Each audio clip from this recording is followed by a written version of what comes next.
y avait deux cumas sur Gaujac, la cuma Vallée du L'Oeil et la cuma de Biélé. Aujourd'hui, tout est scindé sur une seule cuma. Au niveau de la cuma Vallée du L'Oeil, il y avait déjà une activité séchage, mais qui n'était pas du tout avec un système comme ça, c'était des séchoirs mobiles. On déplaçait les séchoirs chez les agriculteurs. Petit à petit, ça devenait une contrainte de déplacer les séchoirs, donc on a commencé à monter les séchoirs à poste fixe chez les agriculteurs.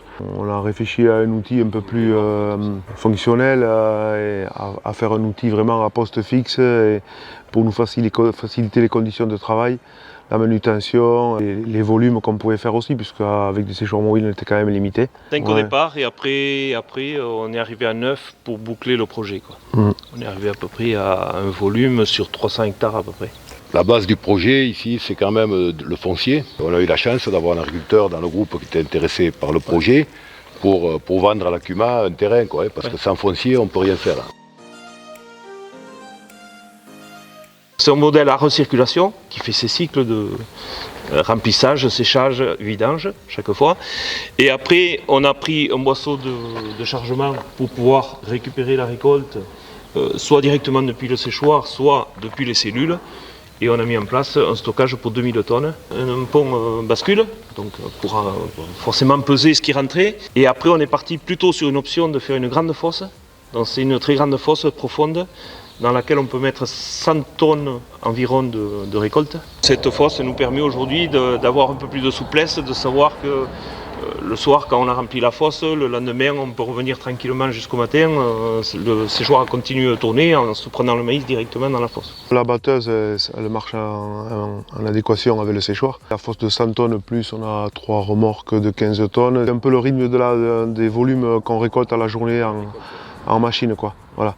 Donc ce qui nous permet de jamais avoir du stockage trop à l'avance de maïs vert qui va chauffer, fermenter, tout ça. Donc c'est pour vraiment maintenir la qualité et sécher au fur et à mesure ce qu'on ramasse, quoi. On a construit 2 hangars, un photovoltaïque, l'autre normal.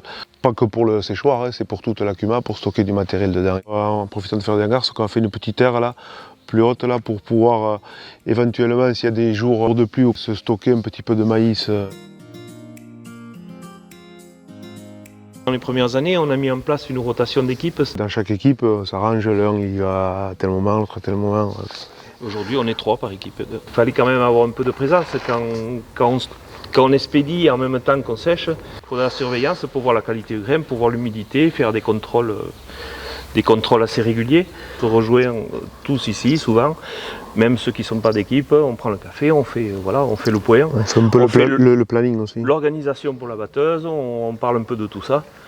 Donc ça nous permet d'avoir cette rotation et savoir que sur nos exploitations, pendant 3 jours sur 4, on peut être moins disponible pour le séchoir et être plus disponible pour nos exploitations, pour nos travaux.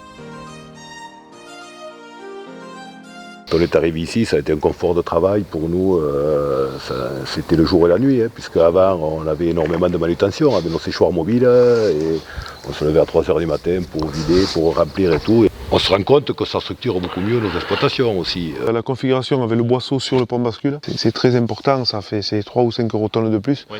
Parce que le camion il vient ici, il y a toujours 30 tonnes de la valeur d'un semis, ils savent qu'ils ne perdent pas de temps, ils arrivent ici, un quart d'heure après ils repartent avec le camion et le poids pile, quoi. On a une souplesse, c'est-à-dire que suivant les cours et suivant ce qui nous semble opportun, où on vend à la récolte, où on stocke pour vendre plus tard, ou au mois de janvier, ou 6 mois plus tard, en fait on peut essayer de se coller au marché en ayant la capacité de stocker, quoi. Toutes les entrées sont comme une cope, elles sont pesées, calculées au barème et la quantité de maïs qu'on a à récupérer ou à vendre, quoi, enfin, qui appartient à chacun des membres. Et quand tout le monde est à zéro et qu'on a fini, il reste du maïs dans les cellules, quoi. 50-60 tonnes tous les ans qui sont commercialisés et vendus en vide et repartagés au prorata de chaque adhérent selon les apports qu'il a menés.